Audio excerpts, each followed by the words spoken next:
Pansinin niyo yung level guys ha, level 2 pa lang yan. Pero pwede nang gamitin sa rank game.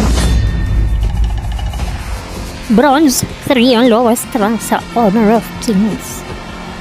Para mag-rank up ka agad sa silver, kailangan mo lang pindutin yan. Dahil pag hindi mo pinindot yan, mapupunta ka lang sa normal rank game.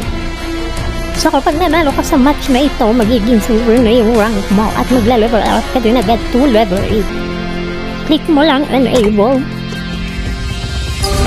Ulitin ko, dapat ay maipanalo mo yung match para mapunta ka agad sa silver rank. Game.